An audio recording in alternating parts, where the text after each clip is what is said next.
Third unit से जो हमने टेस्ट कंडक्ट किया था उसका सोल्यूशन। पहला question, which statement is correct? Magnetic field always accelerate charge particle. Magnetic field जो है वो हमेशा चार्ज पार्टिकल को एक्सेलरेट करता है। दूसरा है, magnetic field accelerate charge particle when angle between V and B zero. तो पहला जो है ये इसलिए करेक्ट नहीं है क्योंकि हमें पता है कि जब वी और बी के दरमियान, यानी वी और बी के दरमियान एंगल जब जीरो होता है या 180 होता है तो ये डायरेक्शन चेंज नहीं करता। स्पीड तो वैसे ही हमें पता है ये इंक्रीज या डिक्रीज नहीं कर सकता मैग्नेटिक फील्ड सिर्फ डायरेक्शन चेंज करता है। तो एक्सेलरेट करवाने का मतलब ये है कि या तो आप स्पीड चेंज करवा रहे हैं या फिर आप उसकी डायरेक्शन चेंज करवा रहे हैं।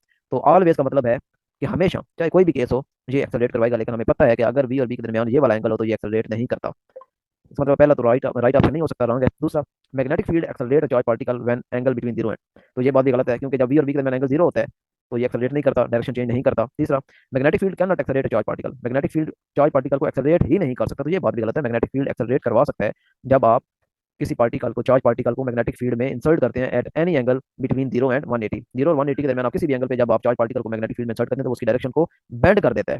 तो डायरेक्शन बेंड होने का मतलब है कि उसके अंदर एक्सेलरेशन आ गया, क्योंकि एक्सेलरेशन दो चीजों में से होता है, change in magnitude of velocity और चेंज इन डायरेक्शन। तो किसी एक में भी चेंज आ जाए तो हम कहते हैं एक्सेलरेशन प्रोड्यूस हो गया। तो लिहाजा मैग्नेटिक फील्ड स्पीड अप या स्पीड डाउन तो नहीं कर सकता, लेकिन कम से कम डायरेक्शन तो चेंज कर सकता है, और डायरेक्शन चेंज होने का मतलब है कि उसके अंदर एक्सेलरेशन जो है वो मौजूद है। तो लिहाजा नन ऑफ द अबव ये राइट ऑप्शन होगा, क्योंकि ये उसने लिखा है कि कैन नॉट एक्सेलरेट, जबकि हमें पता है कि डायरेक्शन चेंज कर सकता है मैग्नेटिक फील्ड, और डायरेक्शन चेंज करने का मतलब है कि उसके अंदर एक्सेलरेशन है। Second question, an electron is moving towards east in the magnetic field acting vertically downward. Electron जो है वो ईस्ट की तरफ जा रहा है, तो आप अपनी जो राइट हैंड है उसकी आप फिंगर्स को ईस्ट की तरफ करें, और जो मैग्नेटिक फील्ड है वो वर्टिकली डाउनवर्ड है। इलेक्ट्रॉन इज डिफ्लेक्टेड, अगर आप अपनी राइट हैंड की फिंगर्स को टुवर्ड्स ईस्ट करते हैं और फिर आप इन्हें कल करके डाउनवर्ड करते हैं तो आपका थंब जो होगा वो टुवर्ड्स नॉर्थ होगा।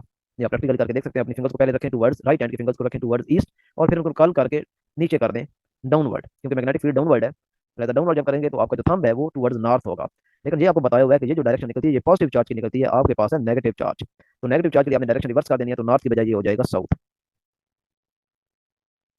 Third question, if an electron enter in the magnetic field it will move in circular path, helical path, straight path में बी ए बी सी, तो यही होगा, क्योंकि हमें पता है कि ये डिपेंड करता है एंगल ऑफ इंसर्शन कि आप किस एंगल पे उसे इंसर्ट कर रहे हैं।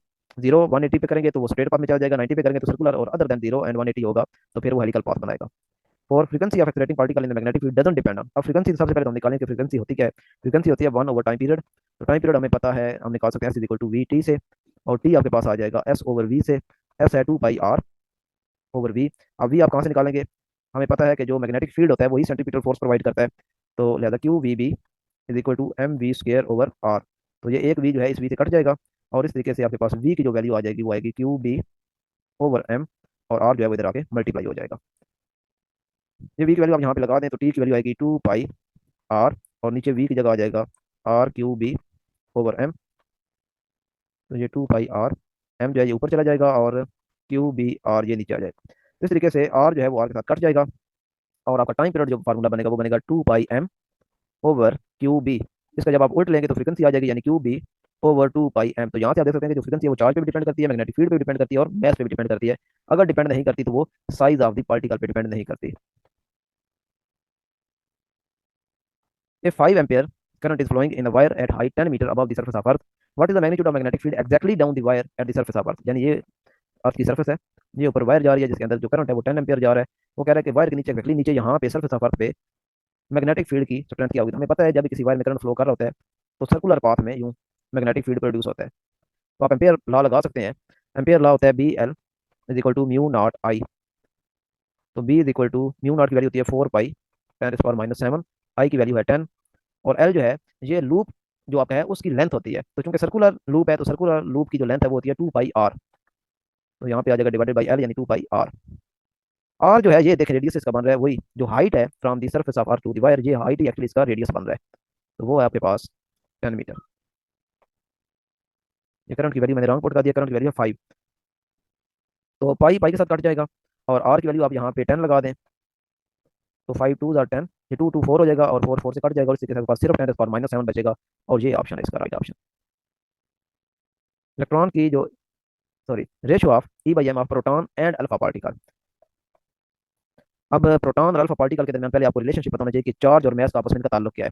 तो अल्फा पे जो चार्ज होता है वो होता है 2 ई, और मास जो अल्फा का होता है वो होता है 4 एम। साथ पी भी लिख देते हैं, यानी जितना एक प्रोटॉन का मैस होता है, अल्फा का mass 4 time mass of proton होता है। और जितना एक प्रोटॉन पे चार्ज होता है अल्फा पे, उसका डबल होता है। तो लिहाजा हम लिख सकते हैं E/m इज इक्वल टू, इनके दरमियान रेशियो लेनी है, ई अल्फा ओवर एम अल्फा। तो E/m को ऊपर रखें, ये है प्रोटॉन की E/m, और डिनोमिनेटर में आ जाएगा अल्फा का। तो ई अल्फा यानी चार्ज ऑन अल्फा वो है 2 टाइम E, और नीचे मैथ ऑफ अल्फा वो है 4 टाइम M। तो ये इस तरीके से बनेगा E/m, 4M ऊपर चला जाएगा और 2E नीचे आ जाएगा। तो M कट जाएगा, E कट जाएगा, और 1 इज 2, 2 जार 4, तो ये आपके पास आ जाएगा 2:1। सेवंथ क्वेश्चन है, neutral particle is inserted at right angle. ये आपका जो पहला पॉइंट है, यहीं से पता चला कि न्यूट्रल पार्टिकल को आपने मैग्नेटिक फील्ड में इंसर्ट कर दिया तो वो डजंट डिफ्लेक्ट, वो डिफ्लेक्ट नहीं करेगा, क्योंकि मैग्नेटिक फील्ड में चार्ज पार्टिकल ही डिफ्लेक्ट करता है। If alpha particle is inserted into magnetic field at right angle, alpha particle को जब आप राइट एंगल पे मैग्नेटिक फील्ड में एंटर करेंगे, तो अल्फा पार्टिकल चूंकि चार्ज पार्टिकल है, लिहाजा वो राइट एंगल पे जब आप इंसर्ट करेंगे वो सर्कुलर पाथ में मूव करेगा। और सर्कुलर पाथ में मूव करने का मतलब है कि उसके ऊपर जो वर्क डन है वो ड्यू टू सेंट्रीपिटल फोर्स है, और सेंट्रीपिटल फोर्स जो है वो वर्क नहीं करती, लिहाजा 0 जूल वर्क होगा। Magnetic field of earth is directly from, magnetic field का जो मैग्नेट सॉरी अर्थ का जो मैग्नेटिक फील्ड होता है वो हमारे मैग्नेट के अपोजिट होता है। हमारे मैग्नेट होता है नॉर्थ टू साउथ, तो अर्थ का जो होता है वो साउथ टू नॉर्थ होता है। तभी तो हमारा जो मैग्नेट है वो हमेशा नॉर्थ से साउथ ठहरता है, क्योंकि अर्थ का जो नॉर्थ है वहाँ फील्ड लाइन, ये नॉर्थ है अर्थ का और ये साउथ है, तो साउथ से नॉर्थ की तरफ मैग्नेटिक फील्ड लाइन जा रही होती है। और जो हमारा मैग्नेट होता है वो हमेशा, चूंकि अपोजिट पोल एक दूसरे को अट्रैक्ट करते हैं, लिहाजा हमारा जो मैग्नेट होता है उसका ये हमेशा नॉर्थ होता है और ये साउथ होता है, ताकि ये अपोजिट पोल एक दूसरे को अट्रैक्ट करे। इन गैल्वानोमीटर कनकेव मैग्नेट, गैल्वानोमीटर में कनकेव मैग्नेट यूज करने का मकसद ये होता है कि आप जो मैग्नेटिक फील्ड लाइंस हैं उनको ज़्यादा से ज़्यादा स्ट्रॉन्ग करें, ताकि सारी की सारी लाइंस फोकस हो जाएं, क्योंकि अगर आप इस तरह का बनाते हैं मैग्नेट, तो सारी की सारी जो मैग्नेटिक इंटेंसिटी है, मैग्नेटिक फील्ड इंडक्शन है, वो सारी फोकस हो जाती है यहाँ पे। तो इस तरीके से आपका जो मैग्नेटिक फील्ड है वो स्ट्रॉन्ग एंड स्ट्रॉन्ग होता चला जाता है। और दूसरा जो मकसद होता है वो ये होता है कि जो मैग्नेटिक फील्ड लाइंस है वो रेडियल हो जाए, या आप कह सकते हैं कि magnetic field lines parallel to area of coil, क्योंकि कॉज अल्फा का जो फैक्टर होता है उसको भी आपने 1 करना होता है। तो जब पैरेलल होते हैं तो अल्फा आपका 0 हो जाता है, और कॉज अल्फा यानी कॉज 0 वो आपको 1 मिल जाता है। तो ये वाला ऑप्शन भी करेक्ट है, और मैग्नेटिक फील्ड स्ट्रॉन्गर, ये ऑप्शन भी करेक्ट है, तो लिहाजा B and C, this is the right option. 11 question, two parallel wire carrying current in opposite direction, ये बड़ा इंपॉर्टेंट क्वेश्चन है, ये आपको पहले बताया था कि अगर जो वायर्स हैं उनमें करंट ऑपोजिट डायरेक्शन में होगा तो वो दोनों जो वायर हैं वो एक दूसरे को रिपेल करेंगी। 12 question, an electron move in magnetic field in circular orbit with uniform speed, radius of circle में भी इंक्रीज डिक्रीज बाई। इलेक्ट्रॉन है वो मैग्नेटिक फील्ड के अंदर सर्कुलर ऑर्बिट में मूव करे यूनिफॉर्म स्पीड के साथ, तो उसका रेडियस आप इंक्रीज या डिक्रीज कर सकते हैं कैसे। तो ये अभी जो ऊपर हमने देखा था कि सेंट्रीपिटल फोर्स बैलेंस हो रही है मैग्नेटिक फोर्स वजह से, तो Q V B is equal to M V square over R. तो यहाँ से आप आर निकालें तो ये बनेगा M V square over Q V B, V जो है वो कट जाएगा, तो इस तरीके से M V over Q B रह जाएगा। तो एम जो है ये तो मैस ऑफ इलेक्ट्रॉन है, और चार्ज ऑफ इलेक्ट्रॉन, इसका मतलब ये दोनों तो कांस्टेंट है, ये तो आप नहीं बढ़ा सकते, ना आप मैस ऑफ इलेक्ट्रॉन बढ़ा सकते हैं ना ही आप चार्ज ऑफ इलेक्ट्रॉन बढ़ा सकते हैं, क्योंकि हमें क्वेश्चन में इलेक्ट्रॉन गिवन है। हाँ, कोई चार्ज पार्टिकल सिंपल लिखा होता है ना, ये चार्ज पार्टिकल, तो फिर आप मैस और चार्ज जो है वो इंक्रीज कर सकते हैं। मतलब मैस कैसे इंक्रीज कर सकते हैं, आप इलेक्ट्रॉन को रिप्लेस कर दें अल्फा पार्टिकल से, तो मैस बढ़ गया 4, बल्कि 4 गुना नहीं, तकरीबन आप कह लें 16,000 गुना।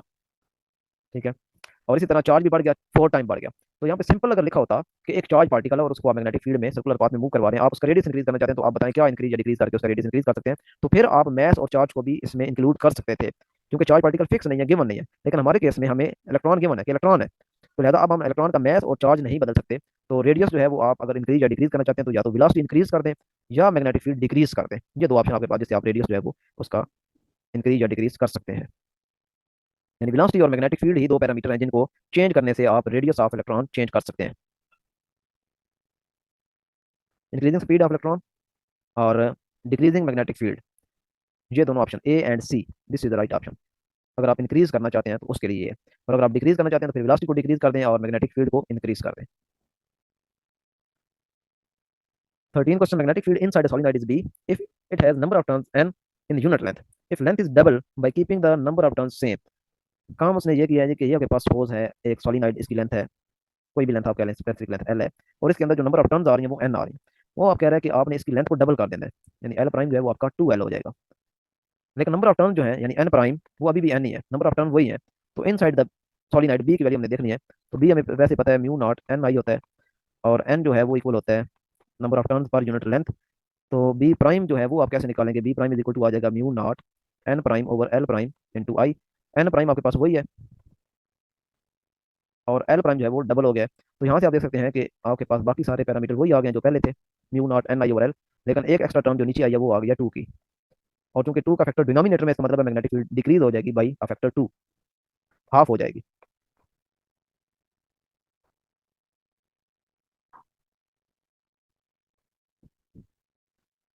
14 question, unit of magnetic induction. Magnetic induction का जो यूनिट है वो टेस्ला भी है, न्यूटन पर मीटर पर एम्पियर भी है, वेबर पर स्क्वायर मीटर भी है। तो ये तीनों ऑप्शन ही मैग्नेटिक इंडक्शन के, लिहाजा all is the right option. Last question, galvanometer can be made more sensitive practically. Galvanometer को आप सेंसिटिव कैसे बना सकते हैं? गैल्वानोमीटर की सेंसिटिविटी के लिए जो चीज़ है वो है थीटा, और वो है N A B over C into I. तो हम चाहते हैं कि गैल्वानोमीटर ज़्यादा से ज़्यादा सेंसिटिव हो जाए, यानी कि करंट की अगर वैल्यू स्मॉल भी उसे मिल जाए तो डिफ्लेक्शन बहुत ज़्यादा वो शो करे तभी वो सेंसिटिव कहलाता है। करंट थोड़ा सा भी उसे मिलता जाए तो वो डिफ्लेक्शन बहुत ज़्यादा शो करे, यानी for small value of I theta will be greater. तो ये चीज़ आप कैसे थीटा जो है वो ज़्यादा से ज़्यादा हासिल कर सकते हैं? नंबर ऑफ टर्न को बढ़ा दें, एरिया ऑफ द कॉइल बढ़ा दें, मैग्नेटिक फील्ड बढ़ा दें, या फिर सी को कम कर दें। ऊपर वाले जो दो फैक्टर, नंबर ऑफ टर्न्स को बढ़ाना और एरिया कॉइल को बढ़ाना, ये फिजिबल नहीं है, क्योंकि इन दोनों को बढ़ाने से कॉइल आपकी हैवी हो जाएगी और वायर जो है जिसके साथ वो आपकी कॉइल लटकी हुई है वो बर्दाश्त नहीं करेगी, तो लिहाजा कॉइल टूट के गिर जाएगी। सी आप इसलिए कम नहीं कर सकते कि सी कम करने का मतलब है कि आप वायर को थिन कर रहे हैं, पतला कर रहे हैं। तो वायर पतली होने से भी कॉइल का वेट वो हैवी, कॉइल का वेट बर्दाश्त नहीं करेगी और तार जो है या वायर टूट जाएगी। तो सिंपली आपके पास सिर्फ और सिर्फ एक ही फैक्टर जो प्रैक्टिकली एप्लीकेबल है वो है कि आप मैग्नेटिक फील्ड जो आपने कनकेव मैग्नेट पे अप्लाई किया हुआ है इसकी स्ट्रेंथ बढ़ा दें। तो this is the right option. बाकी सारे जो ऑप्शन है वो फिजिबल नहीं है, क्योंकि कॉइल आपकी डैमेज हो सकती है, वायर टूट सकती है, कॉइल जो है वो खराब हो जाएगी।